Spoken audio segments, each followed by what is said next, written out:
আল্লাহর রহমতে খুব সুন্দর দান হয়েছে ক্ষেতে। আসলে রিজিকের মালিক আল্লাহ, আর আপনাদের দোয়া করবেন ইনশাল্লাহ। আর এখানে কিছু সমস্যা হয়েছে যে আমার ধান ক্ষেতের মধ্যে আমার একজন পাশের ক্ষেতের লাইলের, আমি আপনাদেরকে দেখাচ্ছি। দেখেন পাশের ক্ষেতের লাইলে আমার এই দেখেন ধানগুলো নষ্ট হয়েছে কীভাবে দেখেন। এই দেখেন এই ধানগুলো একবারে জ্বালাই লেছে বিষ দিয়া।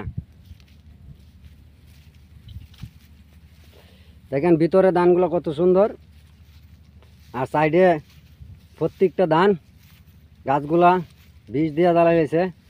এই কৃষিক্ষেত্রের মেঝে বীজ দেওয়ার কারণে আমার ক্ষেত আয়া সেই বীজগুলা পড়ছে, এগুলো ঘাসের বীজ, ঘাস মারার।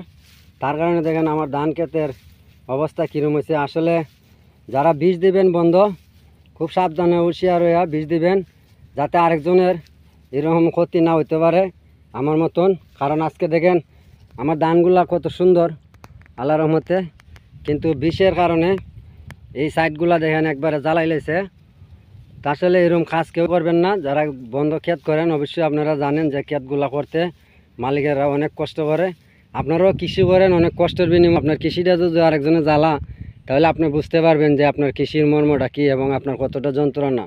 ঠিক অতটা যন্ত্রণা হবে যে ধান করেছে আমার মতন, এবারেই আপনাদের যন্ত্রণা হবে আমার। কারণ যত আমার ক্ষেতটা আজকে দেখেন কী অবস্থা হয়েছে, শুধু একটু ভুলের কারণে। আসলে বন্ধুরা, যারা ধান খেতে বীজ দিবেন, ঘাসের ওষুধ, বিষ হইলে সমস্যা হয় না। ঘাসের ওষুধ যেটা ঘাসের বিষ, এই বিষগুলা দিলে আপনারা খুব সাবধানে দিবেন। কারণ এরকম যাতে কোনো ক্ষেতের ক্ষতি না হয়, পাশের ক্ষেত যাতে ঠিক থাকে এবং সুন্দর থাকে, সেই চিন্তাধারা করে আপনারা বীজ দিবেন। আজকে দেখেন আমার ধানগুলা কীভাবে নষ্ট হয়েছে দেখেন, আপনারা একটু দেখলে বুঝতে পারবেন। আর সবাই পৃথিবীর সব জায়গাতে যারা কৃষি করেন এবেলে এরকম ধরনের দুর্ঘটনার থেকে বিরক্ত থাকবেন। কারণ এরকম ঘটনা করবেন না যাতে আরেকজনের ক্ষতি হয়। শুধু আমার ক্ষেত না, পাশের ক্ষেতটাও দেখেন এই সাইডটা মার গেছে, দেখেন ডাইরেক্ট মার গেছে, এই কিনারটা পুরাটাই মার গেছে, শুধু এই কৃষিক্ষেতের বীজ দেওয়ার কারণে। আসলে বীজ যখন আপনি লাইলের কিনারে দিবেন, একদম নির্দিষ্ট সাইডে আসে সেই স্থানে বীজ দিবেন, যাতে আরেকজনের ক্ষেত না যা। এবং বাতাস যদি বেশি থাকে তাহলে বীজটা নেচার দিবেন, মাটির সাথে আপনার মেশিনের লাইনটা নেচার রাখতে তারপরে বীজ দিবেন।